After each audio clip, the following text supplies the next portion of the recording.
Muy buenas tardes, bienvenidos a una nueva emisión, a un nuevo programa de este quinto ciclo ya de nuestro programa de Prevención TV en el aire. Con el objetivo de siempre, con el objetivo de enseñarles a ustedes hasta donde fuere posible los posibles problemas que afecten a nuestro cuerpo y la mejor manera de encararlos y tratarlos. Vamos a intentar en el día de hoy volver sobre el tema de la hipertensión arterial, pero la hipertensión arterial en una situación particular, aquella hipertensión que se asocia al embarazo. Así que luego de un breve corte, estamos con el programa.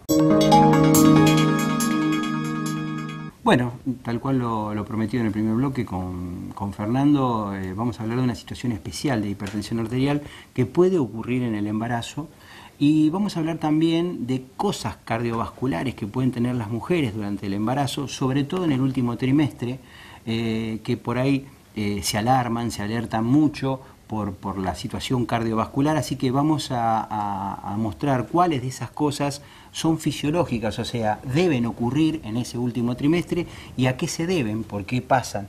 Pero bueno, vamos a encarar un tema importante que es el tema de la hipertensión y el embarazo. No todas las hipertensas hacen hipertensión y embarazo, pero bueno, el hecho de tener una hipertensión durante un embarazo, en general, esa mujer queda marcada a futuro como una futura hipertensa. Bueno, háblanos, Fernando, un poquitito de hipertensión y embarazo. Bueno, aparece? El primer punto sería que habría que diferenciar entre alguien que nunca tuvo hipertensión, se embaraza y en el curso de ese embarazo aparece la hipertensión arterial. Ese sería el primer grupo de pacientes. El segundo grupo de pacientes es la paciente que ya es hipertensa, estas son una minoría dentro de este grupo, pero que se embaraza. Para este segundo grupo hay un tema fundamental. Muchos de los comprimidos, de las pastillas que uno usa para tratar la hipertensión arterial en la Argentina, y tal vez la más popular de todas, puede inducir malformaciones en un feto. La droga se llama enalapril, multitud de marcas en la Argentina, más de una veintena, algunas muy famosas, otras no tanto, pero puntualmente ese enalapril que tan popular es para tratar la presión arterial, en el curso de un embarazo puede inducir malformaciones. Sobre todo en el primer trimestre. Correcto. ¿No? Entonces, cuando una hipertensa siente deseos de ser madre, no hablemos de un accidente, tratemos de pensar en alguna relación más o menos seria, lo primero que tiene que hacer antes de embarazarse es ir a ver a su cardiólogo o a su clínico. Si pretende buscar un embarazo, correcto, comunicárselo a su cardiólogo que está tratando su hipertensión arterial para ver en el transcurso de la consulta evaluar la posibilidad de este embarazo y qué recomendación desde el punto de vista farmacológico tenemos que hacerle. No estamos ni siquiera hablando todavía de que la hipertensión se pueda complicar o agravar. Eso no suele ser un problema en una hipertensa previa. Puede pasar, pero no es lo habitual. Pero sí podemos tener un fuerte dolor de cabeza si por no cambiar la medicación en tiempo y forma, cuando llega el momento del parto o de la cesárea, nos informan que la criatura viene con algún problema. Entonces, eso es algo totalmente previsible. Entonces, paciente hipertensa que resuelve embarazarse, consulta a su clínico o a su cardiólogo de cabecera: doctor, me quiero embarazar, y el cardiólogo tendrá que sustituirlo por alguna medicación que hay, que existen, que se usan, con lo cual se pueda concebir una criatura sin ningún tipo de problemas y a la vez estar seguro de que esa medicación es tan buena como la anterior en cuanto al manejo de la hipertensión arterial. Atendiendo que los problemas teratogénicos más importantes durante un embarazo ocurren en los primeros 3 meses del embarazo. Teratogénico quiere decir que induce malformación en el feto. Una oreja de menos, problemas de mandíbula, labio leporino, problemas de malformaciones cardíacas, digestivas, vesicales, o sea, hay unas cuantas. Esa es la formación de la criatura. Entonces, justamente una paciente que es hipertensa previa, si empieza ya a consumir medicación antihipertensiva durante el embarazo, obviamente que es vulnerable para tener este tipo de problemas si maneja la medicación que manejaba habitualmente. Correcto. Por eso la consulta es fundamental, la consulta con su cardiólogo de cabecera, para que reemplace esa medicación que puede ser dañina para la criatura por una medicación que sabemos confiable, que no le va a provocar ninguna, que tenemos experiencia de muchísimos años, de que no le va a provocar ningún efecto al feto. El segundo punto es el más común, que es aquella paciente que dice, al menos, que nunca tuvo hipertensión y que en el curso del embarazo aparece la hipertensión arterial.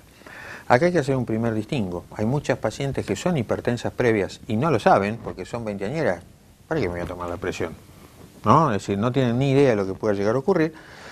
Y otras que efectivamente no lo eran, pero la hipertensión desarrolla en el curso del embarazo. ¿Cómo hacer la diferencia? Si la hipertensión aparece antes de las 21 semanas, el embarazo no tiene nada que ver. Es decir, la paciente es hipertensa previa, no lo sabía, por ahí la sobrecarga de líquido, el volumen del embarazo precipita que las cifras aumenten un poco más, pero no es puntualmente hipertensión asociada al embarazo. Si aparece después de la semana 21, entonces yo sí tengo que pensar que esa hipertensión va asociada al embarazo. Por otro lado... Lo que está diciendo Fernando es que nosotros tenemos un altísimo porcentaje de pacientes que desconocen de su hipertensión arterial, que aproximadamente es el 50% de los que andan caminando por ahí, y entre ellos puede ser alguien que se embarace. Correcto. Entonces, lo que está diciendo Fernando es un poco ponerle en conocimiento a ese paciente de que era hipertensa previa, que el embarazo no tiene nada que ver y que no se descubrió en su momento la hipertensión arterial, pero bueno, como no se descubrió en su momento, tampoco estaba medicada, o sea que el riesgo de alguna malformación no existe en este caso porque no estaba tomando medicación antihipertensiva. El punto crucial acá, o hay dos puntos cruciales, para el primer grupo vale siempre eso de comerme sin nada de sal, porque la sal en ese grupo de pacientes que son hipertensas previas sigue jugando un rol fundamental. En cambio, en la paciente que se embaraza y a partir de la semana 21 desarrolla hipertensión, el rol fundamental lo juegan las hormonas. Aunque ustedes no lo puedan creer, ese órgano que comunica al bebé con la madre, que es la placenta, genera hormonas que son las que permiten llevar adelante el embarazo. Perfecto. Pero esas hormonas que llevan adelante el embarazo, que permiten desarrollar el bebé, en este grupo de mujeres predispuestas, hace que las arterias de alguna manera de su cuerpo se contraigan y eso provoca la hipertensión arterial. Piensen que en un embarazo normal es exactamente al revés. Exactamente al revés porque ese útero, esa matriz donde se está gestando la criatura, produce una sustancia que se llama relaxina. ¿Qué hace la relaxina? Como bien lo dice la palabra, relaja la arteria y hace caer la presión. Lo normal en una embarazada es que la presión se mantenga o caiga, y caiga incluso mucho. A punto tal que esta relaxina se está empezando a investigar y se está empezando a usar para tratar las emergencias hipertensivas. Para que se den una idea de lo potente que es esto de un embarazo normal. Pero cuando esto no funciona y las hormonas producen el efecto contrario, se produce una vasoconstricción y con esa vasoconstricción se desarrolla entonces la hipertensión arterial. Una pregunta que suele ocurrir siempre o casi siempre antes de seguir es ¿cuál es la evolución? Si uno fue hipertenso previo, luego del embarazo, por supuesto va a seguir hipertenso, lo que ocurre es que por ahí va a tener un esquema posológico, un esquema terapéutico, un esquema de pastillas un poco distintos, después incluso que termine de amamantar, porque también tenemos que vigilar cuál de las drogas que damos pasan por leche o no. Pero bueno, ese grupo va a seguir igual. ¿Qué pasa con estas mujeres que no eran hipertensas, se transformaron en hipertensas luego del embarazo? Perdón, con el embarazo. Uno suele escuchar por allí que, bueno... Vamos a dejarlo pendiente. Vamos a dejarlo pendiente. Nos están corriendo, vi alguna Sí. señal de humo desde el fondo. Vamos a dejarlo Dale. pendiente, ¿eh? Entonces vamos a ver qué ocurre con esa paciente en el próximo bloque. Así que no toquen el control remoto porque viene algo muy interesante. Tras un breve corte, volvemos con el programa.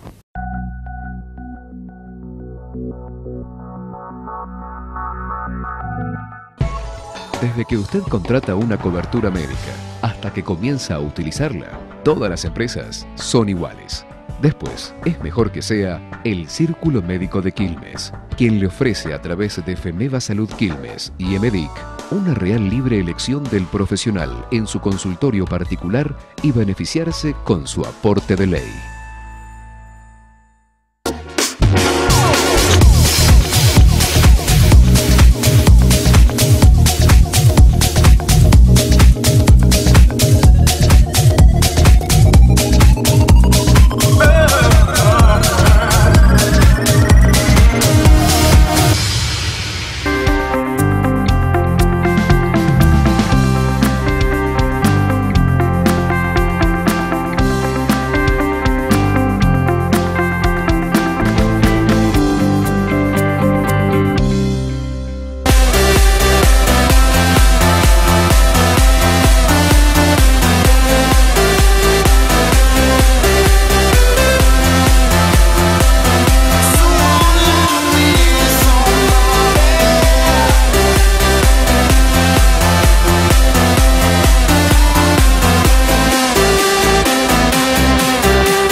Bueno, había quedado algo pendiente, Fer. Correcto, la evolución de aquella paciente que estuvo hipertensa durante el embarazo. Uno suele escuchar en el consultorio, doctor, quedé hipertensa después del embarazo.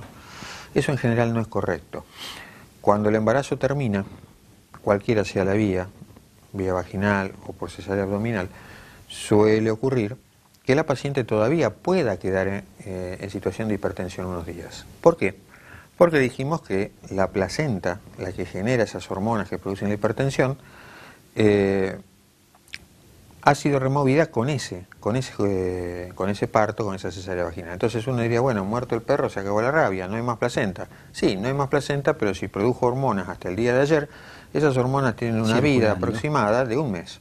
Entonces, en general, la paciente puede seguir necesitando medicación hipotensora hasta un mes después, y a veces, incluso los síntomas se presentan durante ese mes si no se presentaron antes.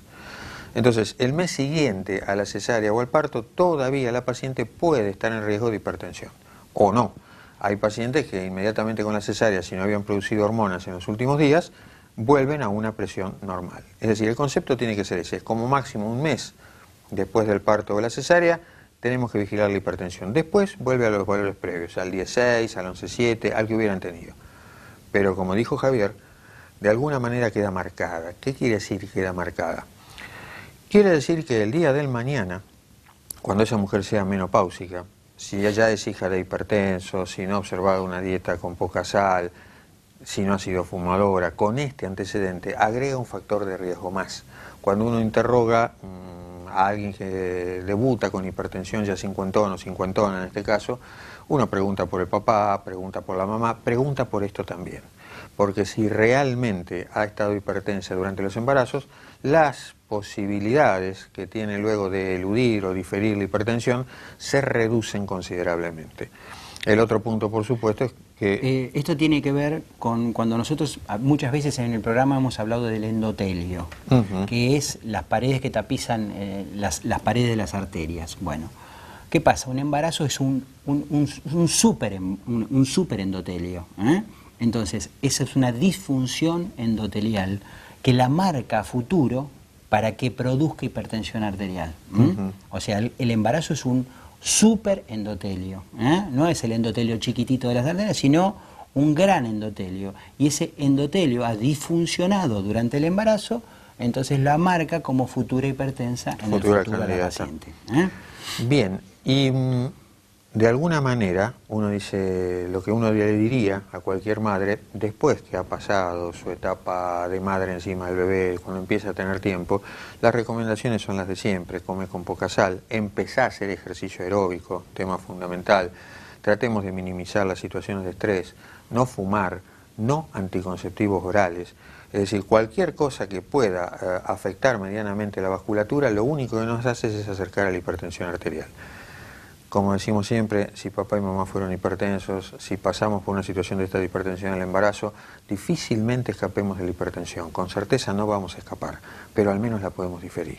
Y diferirla significa años de vida sana. Bueno, ¿cuál es el problema de estar hipertenso en el embarazo? El problema de una hipertensión en el embarazo, por un lado, son las complicaciones para la mujer. Las complicaciones para la mujer, básicamente hay dos que son graves.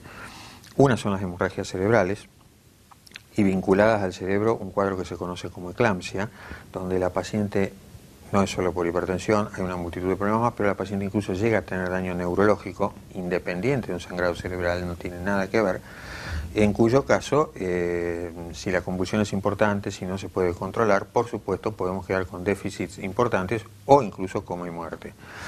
Y hay muchas veces también desde el punto de vista del control propio personal que se puede hacer la paciente, es controlar, por ejemplo, los edemas. Si están hinchando los pies, el laboratorio nos puede arrojar a qué paciente puede hacer hipertensión arterial. Un simple análisis de laboratorio, un urea, una creatinina y un ácido úrico, que arrojan mucho dato que nos puede alertar que esa paciente puede hacer hipertensión arterial, pero el control de los edemas en las piernas es muy importante en las mujeres porque eso puede predecir la aparición de la hipertensión arterial como estaba diciendo Fernando.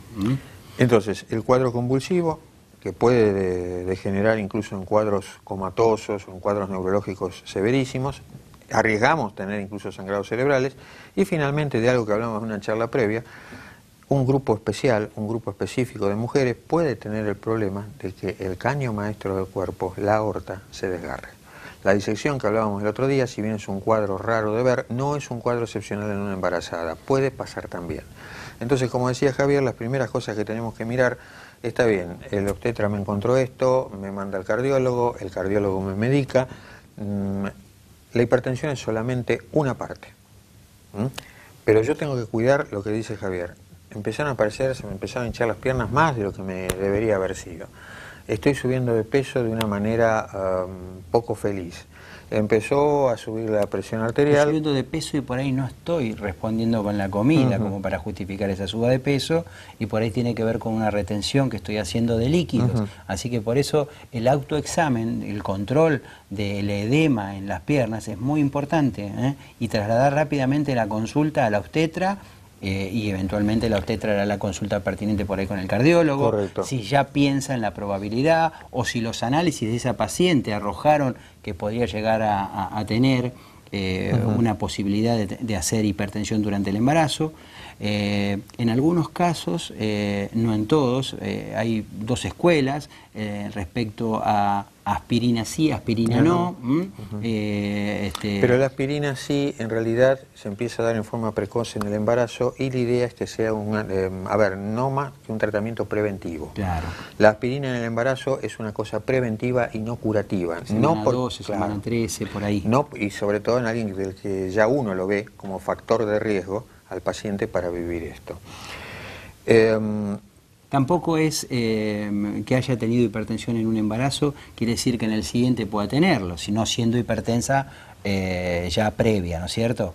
Pero en algunos casos sucede que por ahí la regulación de esa hormona funciona bien en un embarazo y en otro no funcionó adecuadamente, en una generó hipertensión y en otro no. De todas maneras, el hecho de haber generado en un embarazo hipertensión arterial ya la marca como hipertensa. Ya la hace sospechosa. Ahora, lo que yo quería hablar también es qué pasa en el tercer trimestre, porque tenemos muchas consultas. Déjame terminar con algo de hipertensión arterial. La decisión de una cesárea sí o no no la toma el cardiólogo, sino el obstetra. La hipertensión es solamente una parte. La hipertensión no es per se indicación de cesárea. Para hablar de que la hipertensión es incontrolable hay que haber agotado un número determinado, no viene al caso que uno diga de qué, de fármacos, y esos fármacos a su vez la dosis más alta posible. Una vez que todo eso falló, uno sí puede decirle al obstetra, esto es incontrolable. Pero normalmente la decisión se toma porque hay un montón de otros exámenes que a uno le dicen, al feto no le está llegando la sangre como debe llegar, el examen de orina que pediste, el ácido úrico vuela, si cualquiera de estas dos cosas pasa, la hipertensión pasa a ser una anécdota. Tenés una cosa extraña en sangre donde tus plaquetas funcionan mal, donde tu hígado se está deteriorando, entonces es todo un panorama dentro del cual la hipertensión forma una única parte. Por hipertensión solamente indicar una cesárea es una cosa, les diría, excepcional, lo cual no quiere decir que es el marcador a que por ahí más atención le prestamos. Me está subiendo la presión, estoy hinchada, ¿qué es lo que pasa? No puedo adivinar lo que me va a dar un examen de laboratorio, pero sí puedo tener en cuenta las cosas que veo, las cosas que puedo practicar en casa y las que puedo tener noción. Javi. Bueno, lo del último trimestre es importante porque es una consulta muy frecuente, sobre todo cuando vienen las pacientes a hacerse el riesgo quirúrgico previo a su parto normal o a una probable cesárea. En general eso se determina por ahí en el trabajo de parto, si el paciente va o no, o muchas veces ya tiene alguna indicación de cesárea y vienen para hacerse el prequirúrgico. Y las pacientes nos comentan justamente en ese último trimestre del embarazo el tema de la fatiga, el tema de las palpitaciones, todo eso tiene que ver con el intercambio placentario. En el último trimestre del embarazo se produce un crecimiento importantísimo de líquidos. Empieza a manejar una volemia, un líquido muy importante la paciente. Por ahí mantuvo un peso normal y vemos que en el último trimestre es como que está un poquito desbordado ese peso. Bueno, todo ese líquido en exceso del último trimestre me genera mucha sintomatología desde el punto de vista cardiovascular. Estas sintomatologías son las palpitaciones, la fatiga por ahí para circunstancias que antes no le generaban, es decir, no está entrando en una insuficiencia cardíaca, pero lo que nos está hablando es que hay una gran cantidad de flujo de sangre circulando y eso hace que se produzca una hiperactividad cardíaca, o sea, el corazón está trabajando con mayor frecuencia cardíaca.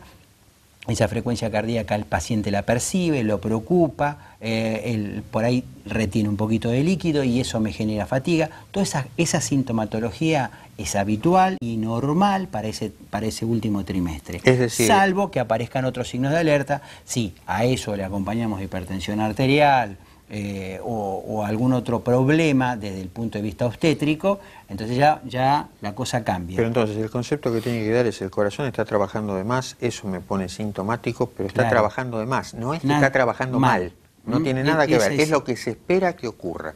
Más aún, las palpitaciones pueden consistir en la taquicardia, la misma taquicardia que tiene alguien que corre, la misma taquicardia que tiene alguien que está nervioso, o incluso puede haber un poco de arritmia, ya no taquicardia, arritmia. Pero la arritmia en el embarazo suele ser una cosa totalmente benigna y en general no se medica. Tampoco preocuparse por el colesterol. No, en absoluto. Absolutamente, ninguna de esas cosas.